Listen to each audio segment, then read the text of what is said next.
What's going on, folks? My name is Detroit Miracle, and I'm out and about. Yeah, well, folks, here right now, in this day and age, we are living in the drug culture.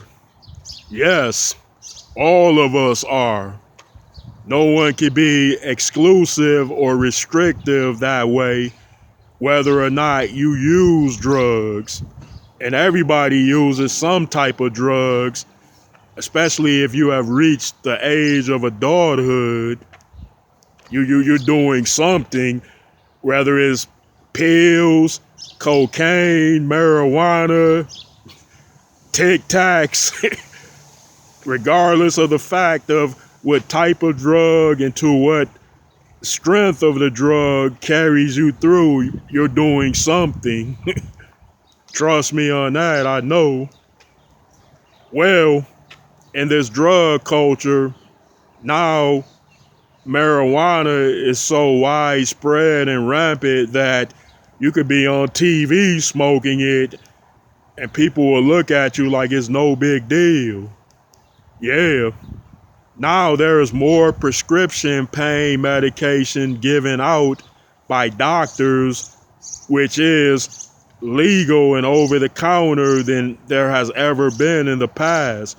Now, if you go to a doctor and just say, "Oh, my foot hurts, my back hurts," that doctor will write you the strongest pain medication on the planet, such as Oxycontin.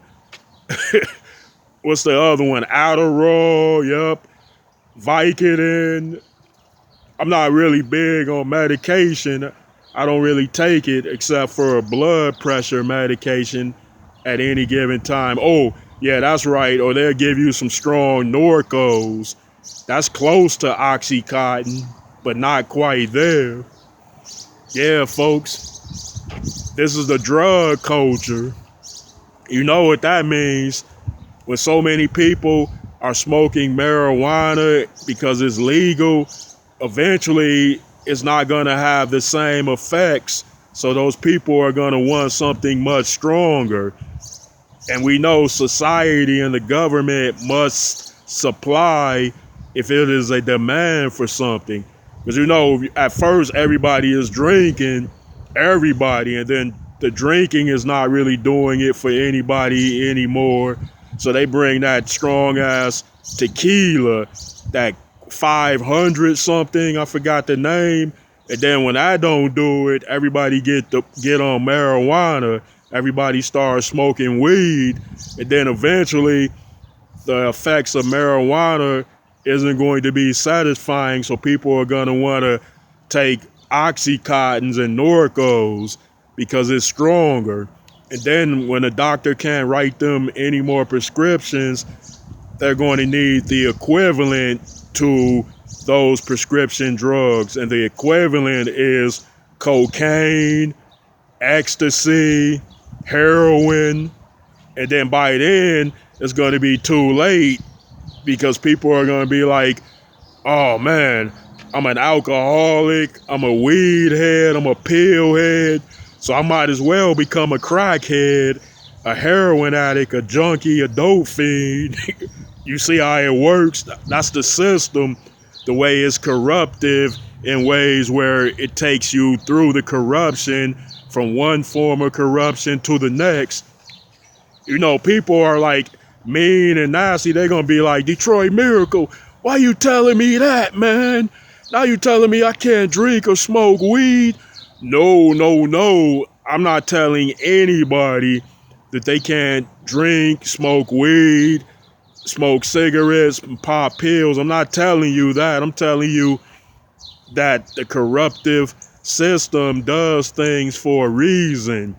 And then all of those substances generates trillions of dollars legally on an annual basis, as well as it generates those type of numbers illegally. Regardless, if it's a demand for something, then it generates so much money, then the government is going to get his piece one way or the other. Yeah.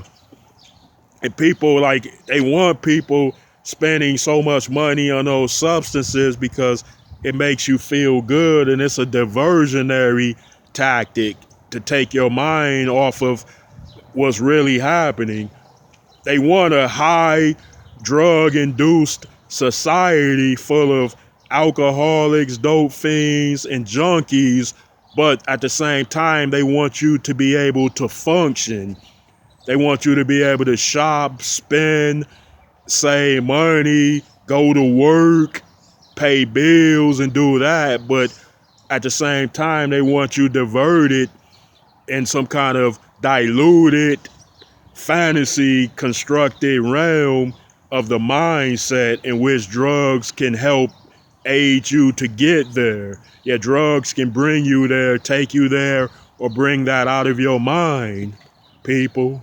It's a distraction. It's a diversion. It's for a reason. Why you think this is the drug culture here and now in which we live in? And this drug culture is 100% that, unlike any era in age and civilization. You want proof? Well, in the 1980s, marijuana wasn't legal in no shape and form. In the 1980s, they weren't giving out this much prescription medication that had that much opium in it. In the 1920s, they had prohibition where legal liquor wasn't the case. There was no such thing because every substance was illegal. Then as you go on in time, things become more acceptable and in high demand. So the government changes its perspective viewpoint and say, well, we'll give the people everything they want as long as they abide and give us our cut at the same time. And then when it's a substance that really leads to violence, killing, and high crime rates, they really can't capitulate with that. Like, for instance, with things like cocaine and heroin. But with heroin, the competition is more stable in ways like where there are lesser people selling heroin than there are people selling crack and cocaine like that. Or it might be the other way around in certain types of areas. But you get my meaning, you know where I'm coming from, and you know where I'm getting at.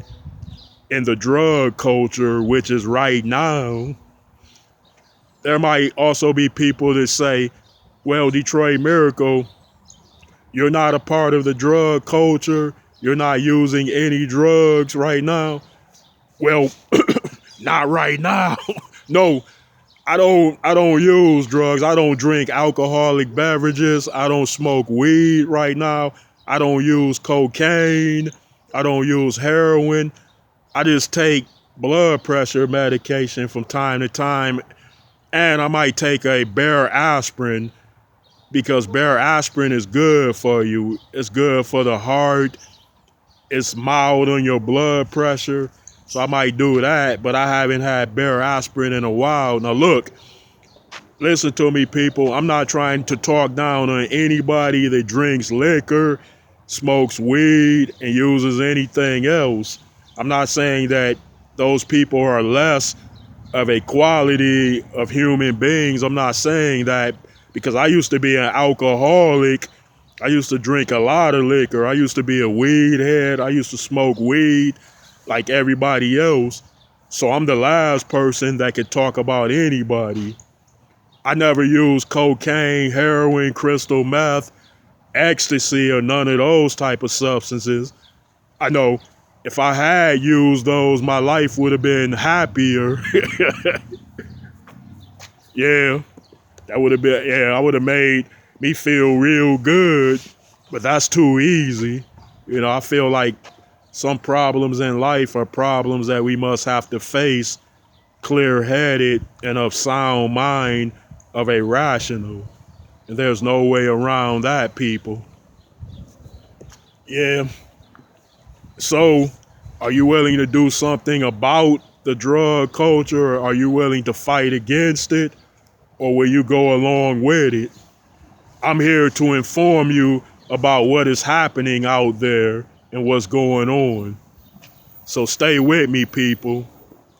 Well, folks, I'd appreciate it if you give me those likes, comments, and please subscribe to my channel, Detroit Miracle.